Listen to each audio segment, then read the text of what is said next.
Épisode 11. Devenir le maître de sa propre symphonie. Chers auditeurs, nous voilà au cœur même de notre exploration de l'art de la résilience. Nous allons plonger plus profondément pour saisir les nuances complexes de la métamorphose personnelle et du triomphe sur les épreuves. Certes, vous aurez une impression de déjà-vu. Cependant, ne voyez cet épisode non pas comme du rabâchage, mais plutôt comme un outil, une méthode supplémentaire ayant le même objectif et dont le résultat recherché est le même, et que l'on pourrait catégoriser comme résumé global. Nous savons, chers auditeurs, qu'il est facile de se laisser submerger par les voix extérieures qui cherchent à nous définir et qu'il est primordial de reprendre le contrôle de notre propre récit. Je partagerai plus tard des stratégies concrètes pour faire taire les critiques intérieures et extérieures et pour tracer notre propre chemin vers la grandeur. Nous allons aujourd'hui examiner comment définir nos propres paramètres de réussite et embrasser le pouvoir de créer notre propre symphonie, indépendamment des attentes et des jugements d'autrui. Mon engagement envers ce sujet n'est pas seulement académique, il est profondément personnel. J'ai connu les abîmes de la douleur et du désespoir, et j'ai senti le poids écrasant des ténèbres intérieures. Mais, tout comme les protagonistes de nos histoires et sujets précédents, j'ai choisi de transformer ces moments de désespoir en des occasions de croissance et de rédemption. Cette transformation n'est pas une quête linéaire, mais une danse complexe entre l'ombre et la lumière, entre la douleur et la résilience. Permettez-moi de vous emmener dans un recoin de ma propre histoire, où j'ai dû faire face à une déception déchirante. J'ai, comme vous le savez, ressenti la morsure glaciale de l'échec amoureux qui m'a conduit au bord de l'abîme émotionnel. Mais cette période a été suivie de près par une mise à mort d'une très longue amitié. Alors qu'il était déjà tentant de succomber à la noirceur, de me laisser submerger par la souffrance, cette nouvelle gifle ne pouvait en rien arranger mon état d'esprit. Cependant, au fil du temps, j'ai réalisé que cette douleur supplémentaire pouvait être le combustible de ma transformation. J'ai appris à naviguer dans les décombres de ma propre désolation, à creuser profondément pour trouver la force de me relever. Cela ne s'est pas fait du jour au lendemain, mais chaque petit pas m'a rapproché de ma propre métamorphose. L'excitation que je ressens en partageant cette expérience avec vous, chers auditeurs, est incommensurable. C'est une excitation alimentée par la conviction que chaque épreuve, chaque cicatrice peut être un catalyseur de croissance. Tout comme une étoile naît de l'effondrement spectaculaire d'une supernova, notre triomphe personnel peut émerger des cendres de nos échecs. Je vous encourage à embrasser vos propres moments sombres avec courage et introspection. La métamorphose n'est pas une destination finale, mais un voyage continu vers la découverte de notre propre potentiel. L'art de la résilience réside dans notre capacité à forger notre propre destinée, à danser avec nos ombres et à embrasser la lumière qui brille en chacun de nous. Chapitre 1. Cultiver et redéfinir. Contribuer à sa propre métamorphose. Chers auditeurs, la métamorphose est le fil conducteur qui unit nos histoires et expériences. Elle transcende les époques et les contextes, nous rappelant que chaque défi peut être une opportunité de triomphe. Alors, que votre propre voyage de métamorphose soit le moteur de votre détermination à devenir la meilleure version de vous-même. Commencez par repenser la résilience. Comment pouvons-nous voir au-delà des épreuves et des forces extérieures pour découvrir une nouvelle approche de la résilience? La résilience ne consiste pas seulement à rebondir après une épreuve, mais aussi à cultiver une force intérieure qui peut éclairer nos ténèbres émotionnelles. Il s'agit d'une transformation profonde de notre rapport à nous-mêmes et au monde qui nous entoure.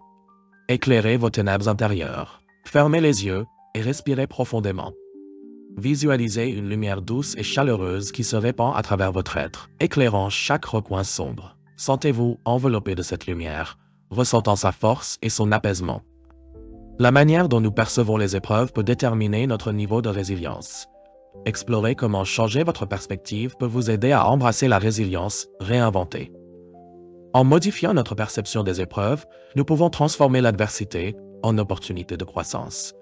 La résilience réinventée nous encourage à voir les défis comme des invitations à évoluer, plutôt que des obstacles insurmontables. Réinventer la résilience est une invitation à changer notre rapport à nous-mêmes et au monde. En éclairant nos ténèbres intérieures et en redéfinissant notre perception des épreuves, nous pouvons créer une nouvelle voie vers le triomphe et devenir maître de notre propre symphonie.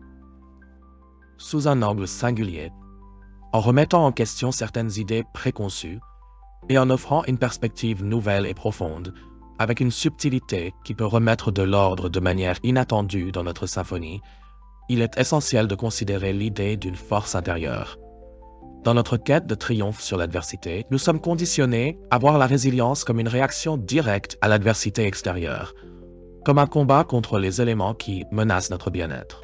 Mais, chers auditeurs, je vous invite à imaginer un instant la résilience sous un jour différent. Et si nous considérions la résilience comme une force intérieure justement, une connexion profonde avec notre propre essence? Et si, au lieu de lutter contre les épreuves, nous les acceptions comme des occasions de croissance et de transformation?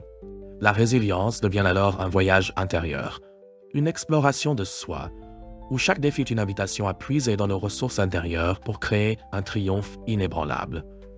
Prenons un moment pour repenser notre relation avec les autres. Les opinions, les jugements et les attentes extérieures peuvent souvent être des poids qui entravent notre capacité à forger notre propre destinée. Pourtant, il est crucial de se rappeler que les autres ne sont pas les maîtres de notre parcours. Nous avons le pouvoir de choisir quelles influences nous laisserons façonner nos vies et quelles voies nous guideront vers le triomphe. N'oublions pas que chaque interaction avec les autres est une chance de renforcer notre propre résilience. Nous pouvons apprendre à naviguer avec grâce à travers les opinions divergentes et les critiques, tout en maintenant notre cap vers le triomphe intérieur. Les personnes que nous aimons ne devraient pas devenir les chefs d'orchestre de nos vies, mais plutôt des partenaires dans notre quête de croissance personnelle et de réalisation. Chers auditeurs, en inversant notre perspective sur la résilience, nous pouvons découvrir une source profonde de courage et de force. Le triomphe ne se trouve pas seulement dans la capacité à surmonter les épreuves extérieures, mais aussi dans la maîtrise de notre propre destinée intérieure. Alors que nous continuons notre voyage, je vous encourage à considérer la résilience d'une manière nouvelle et audacieuse, comme un voyage de transformation qui commence de l'intérieur. La résilience est souvent perçue comme la capacité de surmonter les épreuves, de rebondir après les difficultés. Mais qu'en est-il si nous allions plus loin? Et si la résilience était bien plus qu'un simple retour à l'équilibre, mais plutôt une invitation à la métamorphose, un processus actif où nous avons l'opportunité de redéfinir qui nous sommes en profondeur. Contribuer à sa propre métamorphose, c'est choisir de devenir l'architecte de sa vie, en intégrant chaque expérience, chaque défi, comme un élément de construction personnelle. La résilience n'est pas simplement une réaction aux circonstances, c'est une transformation, une manière d'avancer tout en se réinventant. C'est dans cette vision que nous souhaitons vous guider aujourd'hui. Voir les épreuves non comme des obstacles à contourner, mais comme des occasions de cultiver une version plus authentique et renforcée de vous-même. Pour illustrer cette métamorphose, pensons à des exemples de résilience et de transformation. Imaginez un individu qui, après une crise personnelle, choisit de repenser son mode de vie, de se recentrer sur ce qui lui est essentiel. Ou encore une personne qui, suite à une perte, découvre une force insoupçonnée et se lance dans des projets alignés avec ses valeurs profondes. Ces histoires, qui peuvent paraître exceptionnelles, montrent en réalité que la résilience est une force que chacun de nous peut cultiver. Elle est un cheminement, une lente maturation de soi. En redéfinissant la résilience comme un parcours personnel, elle prend une forme unique pour chacun. Alors, chers auditeurs, je vous invite à vous poser cette question fondamentale. Qu'est-ce que la résilience signifie pour moi? Est-ce un retour à l'équilibre, un moyen de trouver la paix intérieure après une épreuve, ou peut-être même un moteur de transformation pour devenir une meilleure version de vous-même? Cette définition vous est propre et elle se façonne au gré des expériences et des valeurs qui vous sont chères. Au-delà de cette définition personnelle, il est crucial de reconnaître que la résilience et la métamorphose ne suivent pas un modèle unique. Chacun traverse ses épreuves avec des ressources et des rythmes différents selon son histoire, ses valeurs et ses aspirations. Comparer son parcours à celui des autres peut être tentant, mais cela risque de nous détourner de notre propre évolution. La métamorphose intérieure, avant tout, est un acte d'authenticité. Accepter son propre chemin, avec ses défis et ses réussites, et avancer selon ses propres convictions. En contribuant activement à votre propre métamorphose, vous renforcez votre capacité à naviguer dans la vie avec une confiance renouvelée. Cette transformation vous appartient, et elle se construit jour après jour, à chaque pas, à chaque choix que vous faites. Vous êtes à la fois l'auteur et le héros de ce récit personnel. et la résilience devient un outil pour révéler et faire éclore la personne que vous aspirez à devenir. Chapitre 2. La résilience réinventée. Voir l'épreuve comme une invitation à croître. Chers auditeurs, nous avons tous rencontré des moments difficiles, des situations qui semblent être là pour nous freiner, voire nous abattre. Mais si nous regardions ces épreuves sous un nouvel angle, comme des occasions de croissance et non comme des obstacles. Et si au lieu de voir l'adversité comme un mur infranchissable, nous l'envisagions comme un tremplin pour évoluer vers une version plus accomplie et résiliente de nous-mêmes. Cette approche, cette résilience réinventée, consiste à transformer les épreuves en moteur de développement personnel. Plutôt que de résister à la douleur ou d'éviter les difficultés, cette vision encourage à les accepter et à les accueillir comme des expériences qui, bien que parfois inconfortables, sont porteuses de leçons. Il ne s'agit pas de se réjouir des moments difficiles, mais de se rappeler que chaque épreuve, aussi dure soit-elle, est une invitation à découvrir notre force intérieure. Pensez à une épreuve que vous avez traversée et qui, au premier abord, semblait insurmontable. Peut-être qu'après cette période de souffrance, vous avez découvert des qualités en vous que vous ignoriez, une patience accrue, une capacité à relativiser, ou même une force émotionnelle inattendue. Ce sont ces découvertes, issues des périodes sombres, qui révèlent notre capacité à croître, à apprendre et à nous adapter. Changer notre perception de l'adversité demande de la pratique. Il faut apprendre à voir au-delà de la douleur immédiate, à se projeter dans le futur pour imaginer ce que nous pouvons retirer de l'expérience. Une question simple mais puissante peut alors guider ce processus. Qu'est-ce que cette épreuve m'apprend sur moi-même? En vous posant cette question, vous transformez l'épreuve en un miroir qui vous aide à explorer votre propre force et vos capacités d'adaptation. À travers cette perception réinventée, la résilience cesse d'être une simple réaction aux événements extérieurs. Elle devient un engagement envers soi-même, une promesse de croissance. Cette vision vous encourage à vous connecter profondément à votre force intérieure, à cette partie de vous qui, même dans la tourmente, reste inébranlable. Elle vous rappelle que chaque difficulté, chaque pas dans l'obscurité, est une étape vers une version plus robuste et plus sage de vous-même. En fin de compte, chers auditeurs, en choisissant de voir chaque épreuve comme une invitation à croître, vous vous libérez de la peur de l'adversité. Vous devenez l'auteur d'une histoire où chaque chapitre, qu'il soit lumineux ou sombre, contribue à la richesse de votre parcours. Ainsi, la résilience devient non seulement un moyen de traverser les tempêtes, mais aussi une boussole intérieure qui vous guide vers une transformation constante et positive. Chapitre 3. Développer une force intérieure inébranlable. Chers auditeurs, nous vivons dans un monde où tout change rapidement, où les événements imprévus viennent souvent bouleverser notre quotidien. Dans ce contexte, développer une force intérieure inébranlable devient une ressource précieuse pour naviguer les hauts et les bas de la vie avec sérénité. Cette résilience durable qui ne dépend pas des circonstances extérieures est une ancre solide qui nous permet de garder notre équilibre, même dans les tempêtes. Une force intérieure inébranlable ne se construit pas du jour au lendemain. Elle se cultive, comme un jardin que l'on prend soin d'arroser et de protéger des intempéries.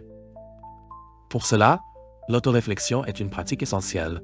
Prendre du recul régulièrement pour examiner ses pensées, ses réactions et ses croyances nous aide à comprendre ce qui nous nourrit intérieurement et ce qui, au contraire, peut nous affaiblir.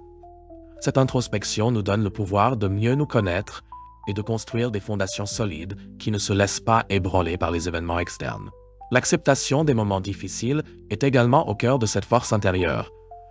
Accepter, ce n'est pas se résigner. C'est reconnaître que les épreuves font partie du parcours et que chaque moment de difficulté est une opportunité d'apprendre et de grandir. Cette acceptation est une forme de paix intérieure qui nous permet de ne pas lutter contre ce que nous ne pouvons pas contrôler. Au lieu de gaspiller notre énergie à résister aux épreuves, nous la dirigeons vers ce qui est en notre pouvoir, notre réponse, notre manière de percevoir et d'interagir avec la réalité. Imaginez une montagne. Elle reste immobile et solide, malgré les tempêtes, les vents violents ou les changements de saison. De même, une force intérieure inébranlable nous donne cette stabilité, cette capacité à rester ancré, même lorsque le monde autour de nous semble en déséquilibre. Cultiver cette force ne signifie pas ignorer les difficultés ou refouler ses émotions, mais bien accueillir chaque expérience avec la conviction qu'elle fait partie d'un processus de maturation intérieure. Pour nourrir cette force, adoptez des pratiques qui renforcent votre paix intérieure. La méditation, l'écriture introspective, la gratitude ou simplement des moments de silence où vous vous connectez à vous-même. Ces pratiques vous rappellent que la force véritable vient de l'intérieur, non des circonstances. En intégrant ces rituels dans votre vie, vous construisez une résilience qui ne dépend pas des événements extérieurs, mais de votre propre capacité à transformer chaque expérience en un pilier de votre bien-être. Chers auditeurs, développer une force intérieure inébranlable est un acte de bienveillance envers vous-même, un engagement à être votre propre refuge face aux aléas de la vie.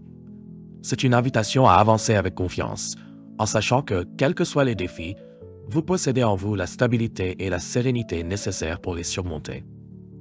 Chapitre 4. Relations et influences. Naviguer avec sagesse. Chers auditeurs, nos relations jouent un rôle central dans notre vie.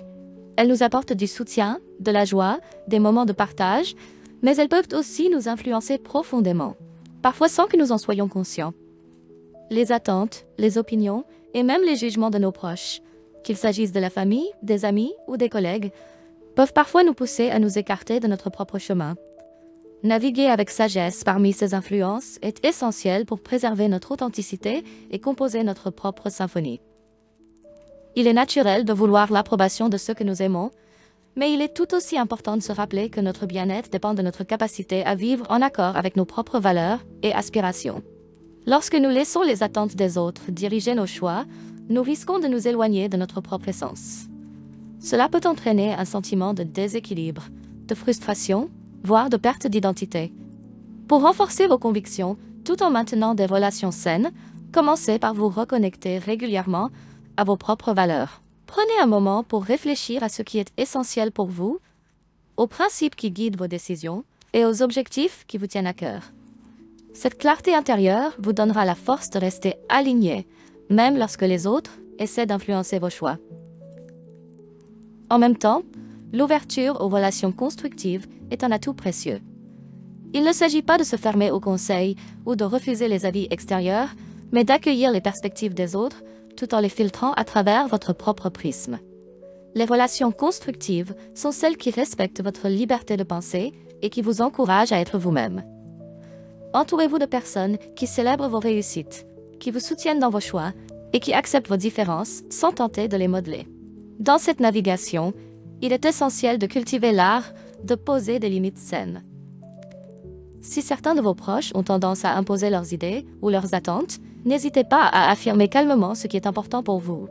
Poser des limites ne signifie pas rejeter l'autre, mais simplement rappeler que vous avez des besoins et des valeurs qui vous sont propres. Avec bienveillance et respect, ces limites deviendront une façon d'affirmer votre identité sans pour autant nuire à la relation.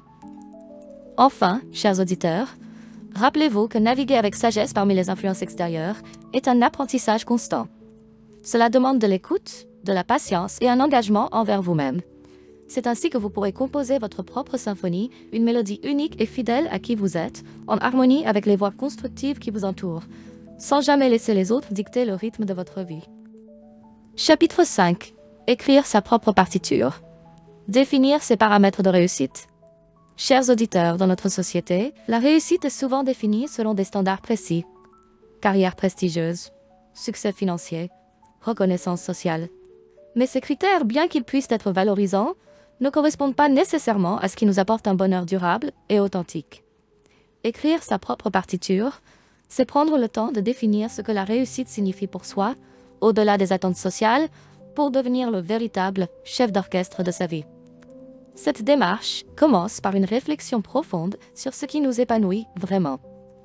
Peut-être que, pour certains d'entre vous, la réussite réside dans une vie simple, entourée de proches et en harmonie avec la nature.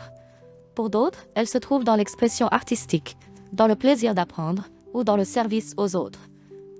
En identifiant vos valeurs et vos désirs les plus sincères, vous pouvez bâtir une définition du succès qui résonne pleinement avec votre être, une réussite qui nourrit votre âme. Pour vous aider à clarifier vos propres paramètres de réussite, prenez un moment pour écrire ce que le succès signifie pour vous personnellement. Quels objectifs vous inspirent? Quelles valeurs guident vos choix? Il peut être utile de visualiser ce que serait une journée idéale dans une vie que vous considérez réussie. À quoi consacreriez-vous votre temps? Qui seraient les personnes importantes pour vous? Ce type d'exercice vous aide à ancrer vos aspirations dans des éléments concrets et significatifs.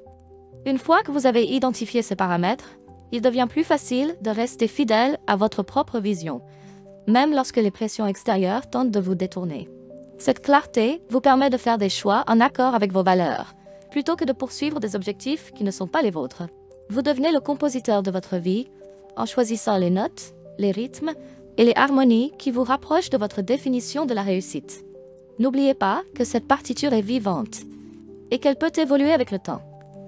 Vos priorités peuvent changer, de nouvelles aspirations peuvent émerger, et il est normal d'adapter votre vision en fonction de vos découvertes et de vos expériences. En gardant cette flexibilité, vous vous donnez la liberté de suivre votre propre chemin sans vous laisser enfermer dans une image figée de la réussite. En fin de compte, chers auditeurs, écrire votre propre partiture de vie est un acte de courage et d'autonomie. C'est oser être fidèle à soi-même, en dépit des standards de la société, pour construire une vie qui vous ressemble vraiment. En définissant vos propres paramètres de réussite, vous devenez le chef d'orchestre de votre existence, guidé par une mélodie qui vous est propre et qui vous mène vers un bonheur profond et durable.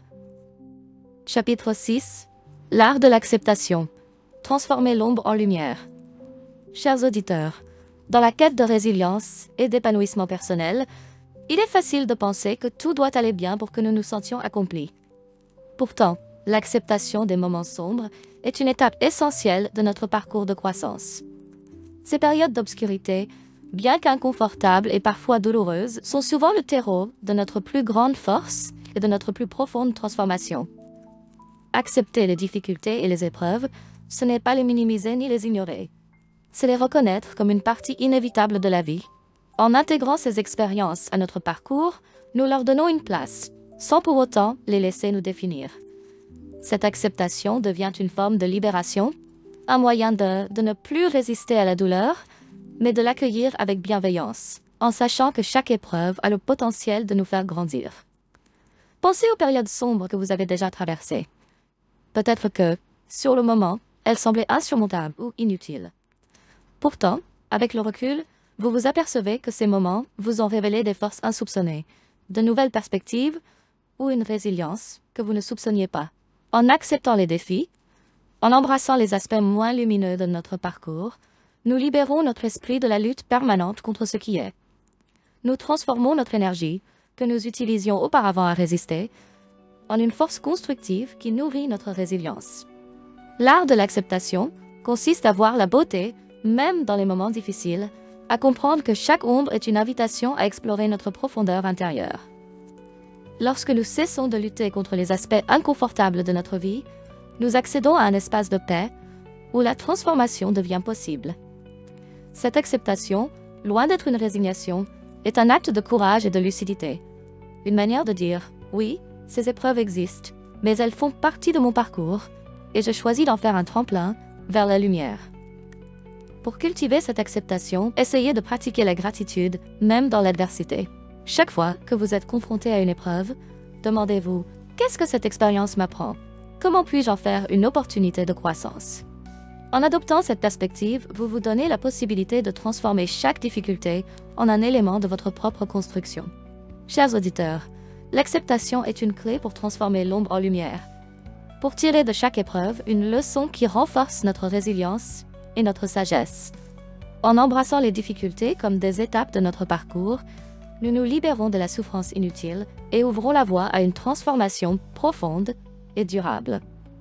La vie est faite de contrastes, et c'est dans cette danse entre l'ombre et la lumière que nous trouvons notre équilibre et notre plus belle force. Chapitre 7. Exercice pratique, composer sa symphonie intérieure. Chers auditeurs, à ce stade de notre parcours, vous avez exploré plusieurs éléments qui contribuent à créer une vie en harmonie avec qui vous êtes vraiment. Pour ancrer tout cela et faire de votre résilience une symphonie personnelle, je vous propose aujourd'hui un exercice pratique, une invitation à composer votre propre symphonie intérieure. Pour cet exercice, imaginez votre vie comme une symphonie. Chaque événement, chaque valeur, chaque relation est une note ou un accord qui, ensemble, forment une mélodie unique. Votre rôle est de décider quelles notes harmonisent votre vie et lesquelles dissonnent. Cet exercice va vous permettre de clarifier ce que vous souhaitez conserver, transformer ou éliminer pour vous aligner pleinement avec vous-même. Première étape. Identifiez les valeurs fondamentales. Prenez quelques instants pour réfléchir aux valeurs qui sont les fondations de votre vie. Est-ce l'honnêteté, la bienveillance, la liberté ou l'aventure? Notez ces valeurs essentielles, celles qui résonnent le plus en vous et sans lesquelles votre symphonie intérieure serait incomplète. En définissant clairement vos valeurs, vous vous assurez que les notes de votre symphonie personnelle restent fidèles à qui vous êtes vraiment. Deuxième étape. Détectez les schémas de pensée limitants. Passez en revue les croyances ou pensées qui, bien que présentes depuis longtemps, semblent freiner votre harmonie intérieure. Ces schémas de pensée limitants pourraient inclure des phrases comme « je ne suis pas assez » ou « je dois absolument réussir aux yeux des autres ». En identifiant ces pensées, vous prenez conscience des dissonances dans votre symphonie, celles qui troublent votre harmonie et vous empêchent de jouer pleinement votre mélodie. Notez-les, car cela vous permettra d'agir pour les transformer. Troisième étape. Décidez des éléments à conserver, transformer ou éliminer. Prenez maintenant le temps de vous demander quels éléments actuels de votre vie soutiennent votre harmonie intérieure, lesquels nécessitent des ajustements et lesquels ne sont plus en phase avec vous. Pour chaque élément, que ce soit une habitude, une relation ou une activité, demandez-vous, est-ce que cela ajoute de la richesse à ma symphonie intérieure? Si la réponse est non, envisagez de le transformer ou, si besoin, de l'éliminer. Quatrième étape. Intégrer des pratiques de résilience au quotidien. La résilience, tout comme une symphonie, se nourrit de pratiques répétées et d'un engagement quotidien. Choisissez des rituels qui renforcent votre équilibre intérieur. Méditation, gratitude, activité physique ou encore moments de silence. Intégrez ces pratiques de manière cohérente en les considérant comme les répétitions de votre symphonie. Ces rituels enrichissent votre résilience et vous permettent d'avancer avec sérénité dans toutes les partitions de votre vie. En réalisant cet exercice, vous devenez le compositeur de votre symphonie intérieure. En prenant soin de chaque note, en ajustant chaque accord, vous construisez une vie qui résonne pleinement avec vos aspirations et vos valeurs. Souvenez-vous que cette symphonie est vivante et évolutive, tout comme vous. Elle peut être ajustée au fil du temps pour rester en harmonie avec votre propre croissance. Cher auditeur, composer votre symphonie intérieure est un voyage personnel et intime, une invitation à vous recentrer et à vous aligner sur ce qui compte vraiment. Faites-en une pratique régulière et laissez votre vie devenir l'œuvre unique qu'elle mérite d'être. Conclusion. La symphonie de vie, le pouvoir d'écrire sa propre histoire. Chers auditeurs, au terme de cet épisode, il est temps de célébrer le pouvoir que vous avez d'écrire votre propre histoire. Vous êtes les créateurs de votre vie, les compositeurs d'une symphonie unique qui, à chaque instant, prend forme à travers vos choix, vos valeurs et votre résilience. Chaque épreuve surmontée, chaque relation et chaque décision fait résonner une note dans cette mélodie qui est la vôtre. Votre symphonie n'est pas figée, elle est en perpétuelle évolution. Tout comme un musicien affine et ajuste chaque note, vous avez le pouvoir d'ajuster votre chemin, d'harmoniser votre vie en fonction de ce qui vous inspire, vous élève et vous rapproche de votre véritable essence. La beauté de cette œuvre réside dans votre libre arbitre. Ce sont vos décisions, vos actions et votre vision qui construisent cette harmonie intérieure, même lorsque la vie vous lance des défis. En choisissant d'accueillir chaque expérience, qu'elle soit lumineuse ou sombre, comme une partie intégrante de votre symphonie, vous vous offrez la possibilité de grandir et de naviguer avec grâce et authenticité. La résilience devient alors non seulement un moyen de persister, mais une véritable philosophie de vie, une manière de transformer chaque note, chaque silence en une force créative. Chers auditeurs, souvenez-vous que cette symphonie n'appartient qu'à vous. Laissez-la refléter votre liberté, votre courage et votre désir de vivre en accord avec qui vous êtes. Continuez à composer avec audace et bienveillance et faites de chaque instant une note d'harmonie dans l'œuvre magnifique de votre vie. Merci de nous avoir écoutés aujourd'hui et souvenez-vous, vous êtes le chef d'orchestre de votre propre symphonie.